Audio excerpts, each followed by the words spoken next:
할렐루야. 수유기대에 나온 우리 모든 성도님들에게 말씀의 능력과 기도의 역사가 주 예수 그리스도 안에서 함께하길 주님의 이름으로 축복합니다. 미국의 로키 산맥에 가면 해발 3,000m에 수목 한계선이 있다라고 합니다. 이 한계선은 그 한계선 넘어서는 나무가 자랄 수 없다는 거죠. 그래서 그 한계선 근처에 있는 나무들은 눈보라와 거센 바람에 곱게 자라지 못하고 대부분 어떻게 있냐면 무릎 꿇고 있는 것처럼 그런 형상으로 나무가 있다라고 해요. 이같이 키도 작고 뚱뚱하고 모양도 뒤틀려 있는 이 나무를 이 가구 공장, 가구를 만드는 이 목공소에는 그렇게 반가워하지 않는다고 합니다. 심지어 이 꽃이나 잎도 없어서 초식 동물조차도 이렇게 거들떠보지 않는 것이 그곳에 있는 나무라고 합니다. 근데 놀라운 것은 이 나무를 가져다가 바이올린을 만들면요, 공명이 잘 돼갖고 아름다운 소리를 낼 수 있는 바이올린으로 만들 수 있다고 해요. 모진 풍랑, 그 삶의 환경, 그 모든 것을 이겨낸 나무는 존귀하게 쓰임받게 되는 겁니다. 오늘은 우리 베드로전서 마지막 시간이죠. 이 베드로전서를 한마디로 딱 이야기하면 뭐라고 얘기할 수 있을까요? 한 단어로 이야기한다면 바로 고난일 겁니다. 고난. 이 사도 베드로는 소아시아에 있는 모든 성도들에게, 그리고 이 말씀을 읽고 있는 우리에게 고난의 목적이 무엇이며 고난의 이익과 축복이 무엇인지, 그리고 그 고난 속에서 우리가 취해야 될 자세, 특별히 성도들이 취해야 될 자세는 무엇인지에 대해서 말씀해 주었습니다. 오늘 우리가 읽은 이 마지막 부분에서는 이 말씀을 딱 압축해서 고난 중에 주신 하나님의 약속과, 그리고 그 속에서 어떻게 이겨낼 수 있는지 그 권면, 마지막은 문안 인사로 마무리하고 있습니다. 오늘 말씀을 통해서 고난 중에서 예수 그리스도 안에서 굳게 서서 승리하시는 우리 성도님 되시길 주님의 이름으로 축원합니다. 첫 번째 말씀은 하나님의 약속입니다. 우리 한번 10절 말씀 한번 같이 한번 읽어볼까요? 10절 말씀입니다. 같이 읽겠습니다. 시작.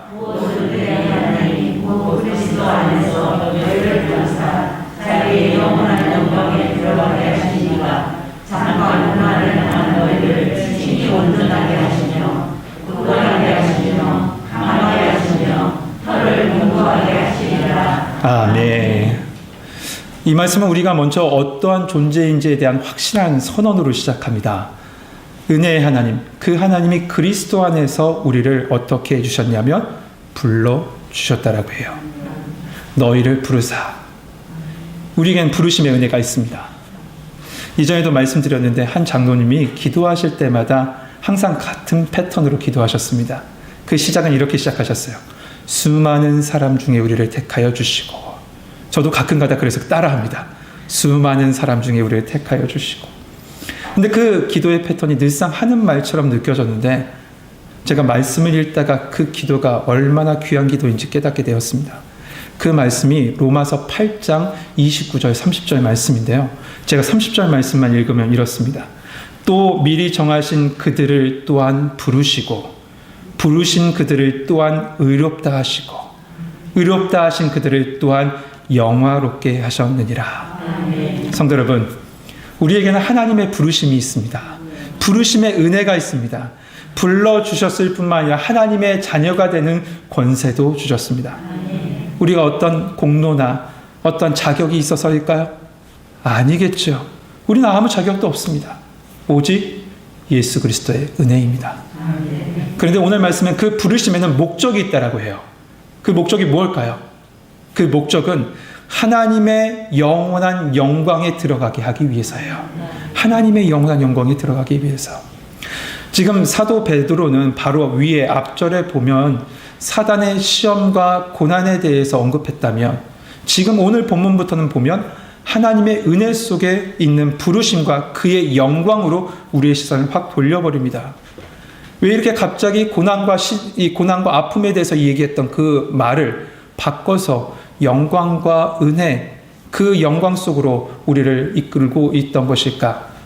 그것은 성도가 장차 누릴 그 영광은 영원하되, 어둠의 권세로 말미암아 우리에게 주어지는 그 땅에서 받는 고난은 잠깐으로 끝날 것이다 라고 말씀해 주고 있는 겁니다.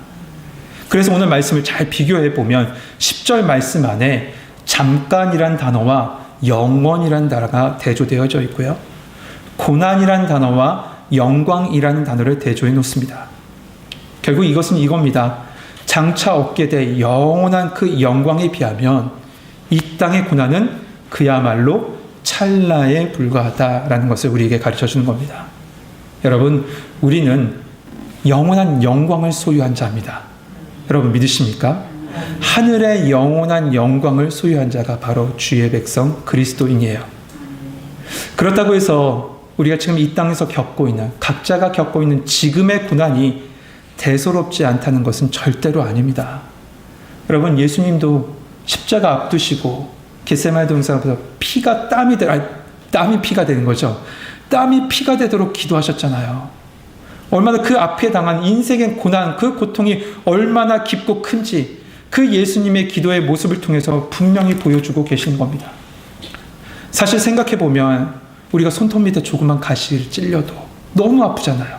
생각만 해도 찌릿찌릿한데 삶을 송두리째 흔들어 놓는 그런 고통, 고난, 생명의 위협, 생사를 갖다가 위협하고 있는 그 위협 앞에 그 위협을 겪어보지 않은 사람은 그 이야기를, 그 상황을 이야기할 수 없을 겁니다. 그 고통은 말로 표현하지 못하겠죠.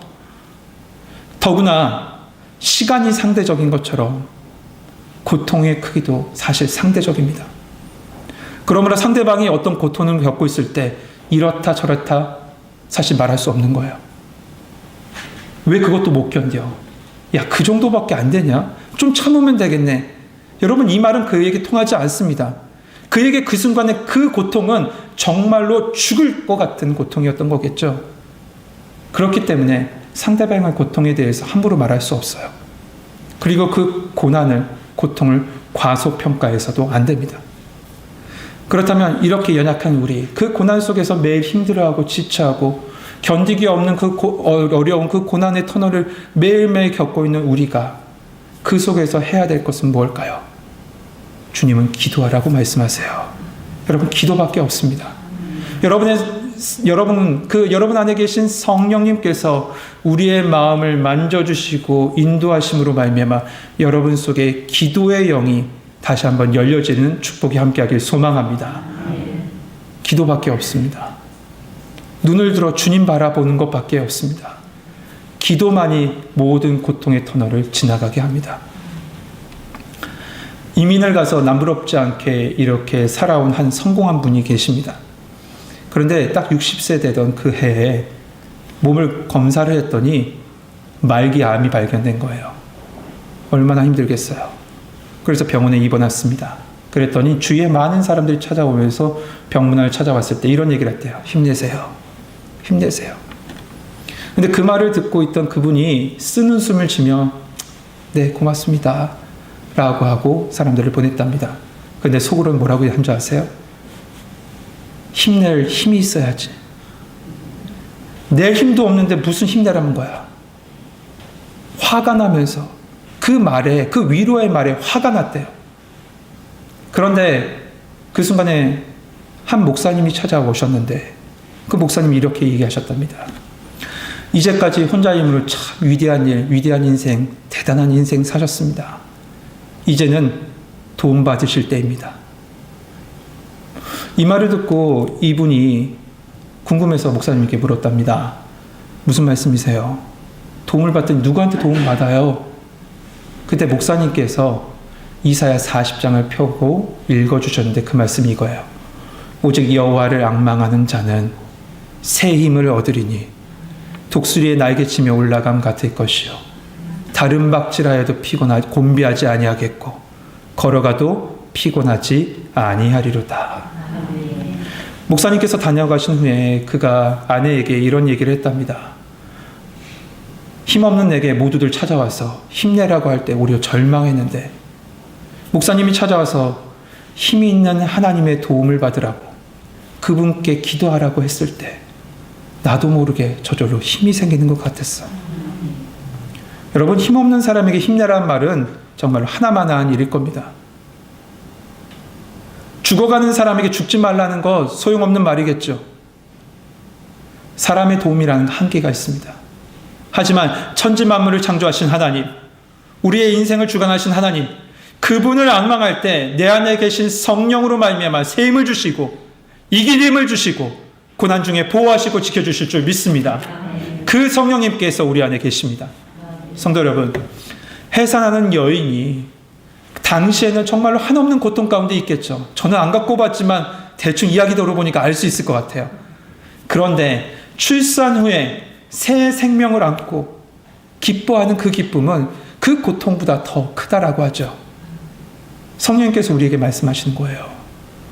지금의 고난, 그 고난을 바라보지 말고 너의 마음과 믿음의 눈을 열어서 성령 하나님께서 너를 이끄실 그 영원한 영광을 바라봐라.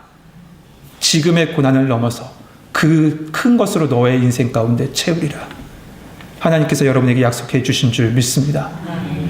고린도후서 4장 17절 18절에 보면 우리의 잠시 받는 환난에 경한 것이 지극히 크고 영원한 영광에 중한 것을 우리에게 이루게 함이니 보이는 것은 잠깐이요 보이지 않는 것은 영원함이라. 할렐루야.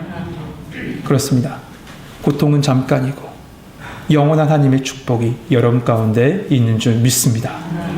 이어서 사도 베드로는 그 고난 속에서 우리에게 주어지는 보상이 있다라고, 그 하나님 나라의 영원한 것뿐만 아니라 이 땅에서 주어지는 보상이 있다라고 아주 구체적으로 말합니다. 그것은 뭘까요? 첫째는 고난을 통해서 우리를 온전하게 하신답니다. 10절 중간에 보면 그리스도 안에서 너희를 부르사 자기의 영원한 영광에 들어가게 하시니가 잠깐 고난당한 너희를 친히 온전하게 하시며, 온전하게 하신대요. 이 온전하다란 말은 어부들이 그물을 갖다가 이렇게 고치는 것, 그물을 정리하는 행위를 갖다가 온전함이라고 이렇게 이야기한답니다. 그러니까 그물을 고쳐서 다시 고기를 잡게 할 수 있게 만든다는 거죠. 결국 하나님의 일을 할 수 있도록 준비하게 하시고 무장하게 하신다는 것이 온전케 하신다는 겁니다. 우리는 고난을 통해서 우리를 더욱더 하나님의 일을 감당할 수 있도록 우리를 준비해 주십니다. 무장해 주십니다. 그래서 하나님은 우리에게 잠깐 주어지는 고난을 통해서 우리를 더욱더 온전케 나아가시는 겁니다. 두 번째로 우리에게 주어지는 것은 고난을 통해서 우리를 굳건하게 하신다라고 얘기하고 있어요. 굳건하게 하신다. 이것은 털을 단단하게 한다는 겁니다. 내 인생의 털을 단단하게 한다. 거센 비바람이 와도요, 뿌리 깊은 나무는 흔들릴지언정 넘어가지 않습니다. 그렇죠? 그 이유는 터가 단단하게 세워졌기 때문에 그래요. 이처럼 우리의 인생의 털을, 우리의 삶의 털을 단단하게 하셔서 그 위에 무엇을 세우시냐? 영광스러운 주의 교회를 세우신다는 거예요. 여러분을 통해서 그 영광스러운 주의 교회가 세워지길 주님의 이름을 축복합니다. 세 번째로 우리로 강하게 하십니다. 강하게 하신대요. 강하게 하신다는 것은 무엇이냐? 우리로 주의 복음을 위해서 일할 수 있게 하신다는 거예요. 다시 시작할 수 있게 하신다는 겁니다. 내가 지금 넘어졌을지언정 그 고난을 통해서 다시 우리를 세워주셔서 성령을 통해서 다시 하나님의 위대한 사명을 감당하게 하신다는 것. 그 감당할 수 있는 힘을 더하신다는 겁니다. 오늘 이 시간에 주의 성령의 능력이 필요한 자가 있다면 성령께서 여러분 가운데 그 힘을 주시길 주님의 이름으로 축복합니다. 그리고 마지막은 같은 뜻으로 흔들리지 않게 해 주신다는 겁니다. 성도 여러분, 사단은 고난을 통해서 우리를 넘어지게 하려고 하죠. 그러나 하나님께서는 이 고난을 통해서 우리를 더욱더 존귀하게 세워주십니다. 여러분 같이 한번 고백합시다. 하나님은 고난을 통해서 우리를 더욱 존귀하게 세워주십니다. 여러분 믿으십니까? 여러분 조개가 진주를 만드는 것, 조개 안에 진주가 어떻게 생기는지 잘 아시죠? 모르시나요? 대답이 없어서 제가 가르쳐 드리겠습니다. 이 부드러운 조개살 안에 이 거친 모래알이 들어오면요, 조개는 쓰라린 고통을 느낀답니다. 그 고통을 느끼는 순간 조개는 어떻게 하냐면 몸에서 진액을 딱 짜내서 그 모래알을 싸고 견디고 고통을 참아내요. 이렇게 한 해, 두 해, 세 해 그렇게 참고 견디고 싸내면 결국 얻어지는 것이 영롱하고 아름다운 진주가 생기는 겁니다. 예수 그리스도로 말미암아 고난 가운데 계신 성도님들, 여러분 고난을 넘어서 영원한 하나님의 영광이 있음을 믿으시길 바랍니다. 시들지 않는 하나님의 면류관이 우리 가운데 주어집니다. 그리고 이 땅에서도요, 우리를 온전하게 하시고 굳건하게 하시고 강하게 하시고 견고하게 하시고 주의 은혜로 우리를 이끄심을 믿으시고 그 주 안에서 승리하시는 성도님 되시길 주님의 이름으로 축복합니다. 그러면서 이제 사도 베드로는 얘기합니다. 권능이 세세 무궁토록 성도님들에게 함께할 줄 믿습니다. 그 말씀이 11절 말씀이에요. 두 번째 말씀은 베드로의 권면인데요. 우리 12절 말씀 같이 한번 읽어볼까요? 12절 말씀입니다. 같이 읽겠습니다. 시작. 내가 시사하는 데서 너희는 실천하려고 하노라. 너희에게 단단히 있어서 전하고 이것이 하나님의 참된 은혜임을 증언하노니 너희는 이 은혜에 깨어있어라. 아멘. 여기서 실로아노는 우리가 잘 아는 바울과 실라 할 때 그 실라입니다. 이 바울과 함께 2차 전도여행의 동행자였던 이 실루아노는 어떤 경우에 의해서 이 베드로를 만났는지, 그리고 지금 이 서신서를 어떻게 대필했는지 정확하게는 알 수 없지만 지금 베드로와 함께 동역하고 있는 모습을 보게 되죠. 이 베드로는 이 실루아노와 함께 이렇게 얘기합니다. 지금 쓰고 있는 권면의 내용, 곧 고난에서 흔들리지 말고 소망 가운데 믿음으로 인내하라. 이것이 참된 은혜라고 그렇게 우리 가운데 말하고 있습니다. 그러면서 확인 도장을 찍듯이 이렇게 말합니다. 이 은혜에 굳게 서라. 이 은혜에 굳게 서라. 다시 말해서 고난에서 흔들리지 말고 넘어가지 마라. 하나님께서 주신 그 고난을 인간적인 방법으로 회피하지 마라. 오직 예수 그리스도 가운데서 굳게 서서 하나님의 기대에 부응해라. 그러면 너에게 주어지는 어떠한 큰 고난, 불같은 시험, 그런 것들이 덮칠더라도 넌 두려워하지 않을 거야. 넘어가지 않을 거야. 왜냐하면 내가 너를 지킬 거니까. 성도 여러분, 하나님이 우리를 살아주심을 믿으십니까? 예수 그리스도가 여러분을 살아주심을 믿으십니까? 그렇다면 이 은혜 가운데 굳게 서십시오. 예수 복음이 여러분을 굳게 세워주실 줄 믿습니다. 마지막은 문안입니다. 그 말씀이 13절, 14절 말씀인데요. 13절 말씀 보면 택하심을 함께 받은 바벨론에 있는 교회가 너에게 문안하고 내 아들 마가도 그리하느니라. 바벨론에 있는 교회는 어디일까요? 바벨론에 있는 교회는 메소포타미아에 있는 이 바벨론, 그 위치한 그곳에 교회가 있다고 주장하는 사람도 있지만 교회사적으로 보면 이 바벨론 지역에는 교회가 구체적으로 언급된 적이 없습니다. 교회사적으로. 그래서 대다수의 이 성경학자들은 이 바벨론에 있는 교회에 대해서 어떤 교회로 얘기하냐면 로마 교회를 상징한다라고 얘기해요. 왜냐하면 1세기에 유대인이나 그리스도인이나 노마를 들어서 바벨론이라고 이렇게 불렀기 때문에 그렇습니다. 결국 지금 바벨론에 있는 교회라는 것은 로마 교회인데요. 지금 베드로와 로마 교회와 아들과 같이 생각하는 마가 요한이 함께 문안하는데 두 가지 마지막 문안 인사를 하고 있습니다. 첫째는 너희는 사랑의 입맞춤으로 서로 문안하라라는 겁니다. 이 입맞춤은 유대인들의 일반적인 이 인사죠. 우리가 영화 가운데 보면 이 서양 사람들이 서로 이렇게 볼뽀뽀를 하잖아요. 입맞춤. 그걸 보셨을 겁니다. 이것을 프랑스에서는 비주라고 하고 스페인에서는 베소라고 합니다. 중동 지방에서는 어떻게 부르는가 궁금해서 이 중동을 잘하는, 아랍을 잘하는 이모 유상 목사님한테 물어봤어요. 이걸 도대체 뭐라고 부르냐고 물어봤더니 살라말릭이라고 부른대요. 그리고 여성한테는 살라말리키라고 부른다고 합니다. 아무튼 이게 일반적인 유대권이나 이 서양권에서 하는 이 볼뽀뽀, 일반적인 인사입니다. 바울도 로마서 마지막 장에 보면 거룩한 입맞춤으로 인사하라고 권면해요. 로마서 16장 16절에 보면 너희는 거룩하게 입맞춤으로 서로 문안하라 라고 되어 있습니다. 그런데 이 바울의 인사와 베드로의 인사는 차이가 있습니다. 그것은 바울은 거룩함으로 하라라고 한 반면에 베드로는 사랑으로, 특별히 아가페 사랑으로 인사하래요. 아가페 사랑으로. 이 말은 무엇이냐면 이것은 단순하게 안녕하세요, 문안을 묻는 그런 단순한 인사가 아니라 그것을 넘어서 고난 중에 있는 성도들끼리 서로 위로하고 서로 격려하고 필요를 따라 서로 섬기고 도와주고 특별히 하나님의 사랑으로 서로 하나 되라 라고 말씀해 주고 있는 거예요. 주의 사랑으로 하나 되라. 2017년에 트렌드 코리아, 이 김남도 교수가 쓴 트렌드 코리아에서 이 말에서 되게 유명해진 한 말이 있습니다. 그 말은 뭐냐면 각자 도생이란 말 들어보셨죠? 그 각자 도생, 스스로 제 갈 길을 산다라는 거잖아요. 지금 사회가 어떻게 돌아가는지 여실히 보여주는 말이 이게 각자 도생인 것 같아요.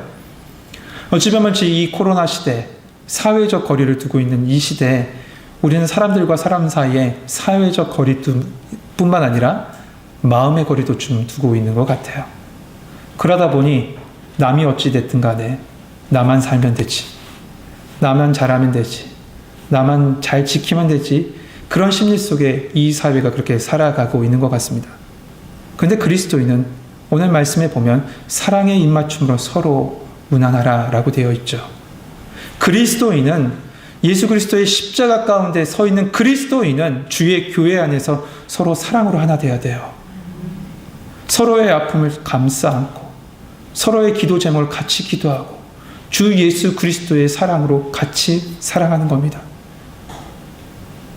하나님은 예수 그리스도를 내어주시면서까지 우리를 사랑하셨다고 했어요. 그 사랑을 매일매일 느끼십니까? 정말로 그 사랑을 매일매일 느끼십니까? 그 사랑이 주의 백성 가운데 있다면 그 사랑을 갖다가 전해야 되고 그 사랑으로 서로를 사랑해 가야 되겠죠. 여러분, 이 사랑은 우리 교회만 머물러 있어서도 안 되고요. 우리 가족 안에만 머물러 있어서도 안 됩니다.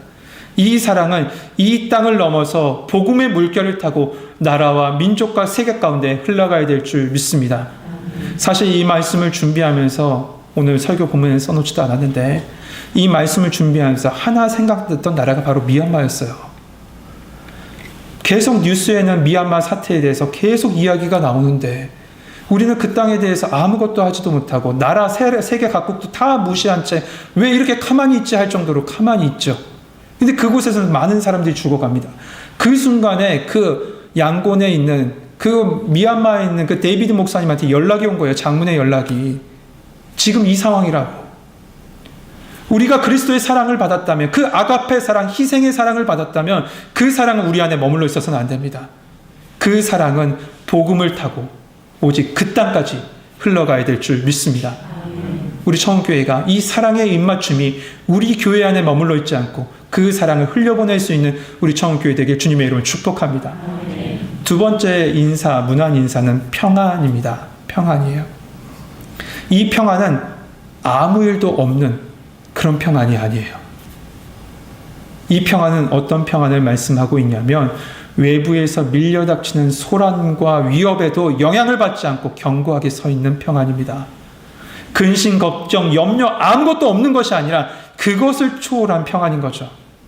그러면 이러한 평안은 언제 주어질까요? 이러한 평안은 언제 준용해질까? 성령을 통해서 우리에게 주어지는데 오늘 본문 말씀은 분명히 말씀합니다.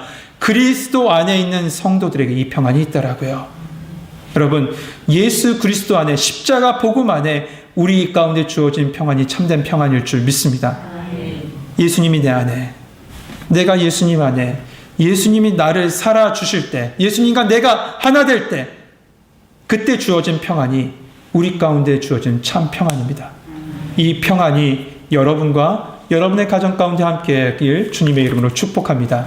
사랑하는 성도 여러분, 이 땅에 사는 모든 사람들, 그 모든 사람들에게 고난은 있습니다. 고난이 없을 수는 없죠. 고난은 현실이고 어찌 보면 우리의 삶의 일부분일 겁니다. 특별히 예수 그리스도를 믿는다는 것, 그거 하나 때문에 고난을 겪고 있는 많은 성도들이 있습니다. 이 시대도 있어요. 이 코로나 시대 때 교회에 나가면 너 직장을 갖다 잘린다고 해서 교회 나오지 못한다는 분도 지금도 있습니다. 우리는 어찌 보면 영적인 싸움을 싸워가는지도 모르겠습니다. 많이 싸우고 있습니다.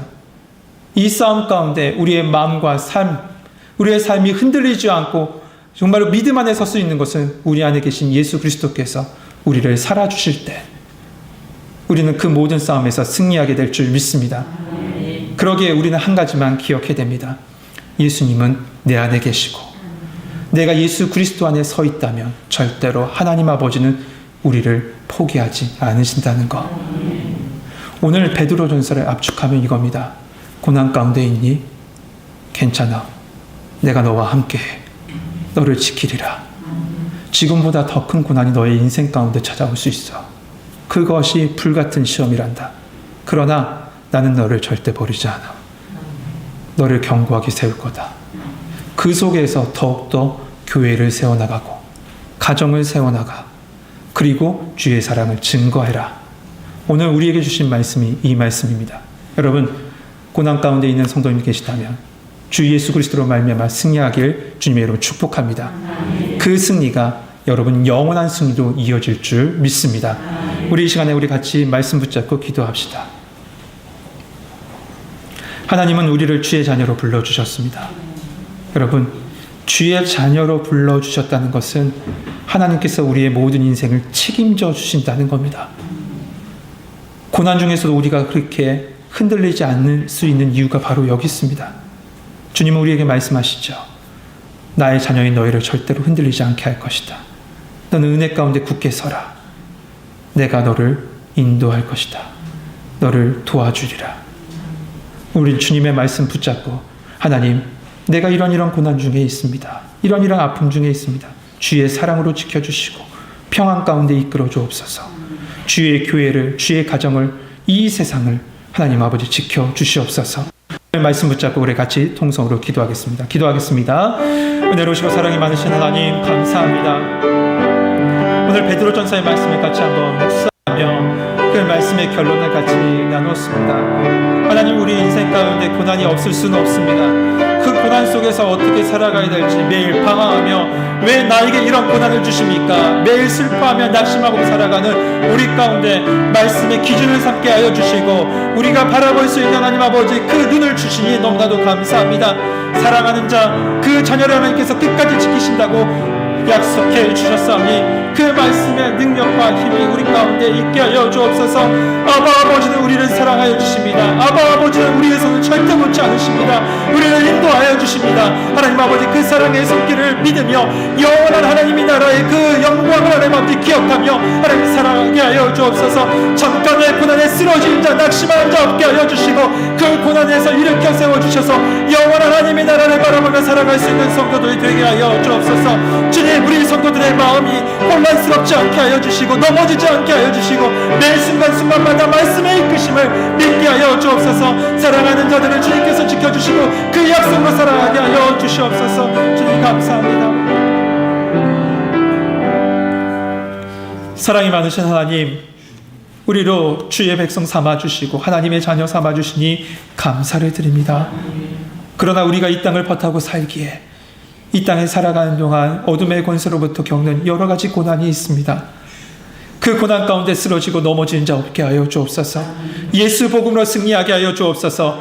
나사렛 예수 그리스도로 말미암아 어둠의 권세는 물러가게 하여 주시고 예수님이 내 안에 계시고 내가 예수님 안에 있을 때 예수님이 나를 살아주시는 그 놀라운 역사를 경험하게 하여 주옵소서.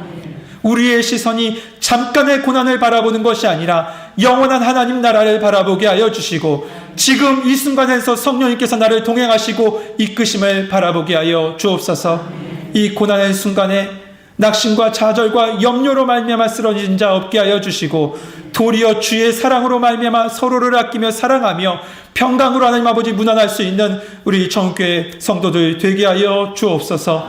예수 그리스도의 이름으로 기도하옵나이다. 아멘. 말씀의 은혜가 얻으신 줄로 믿습니다.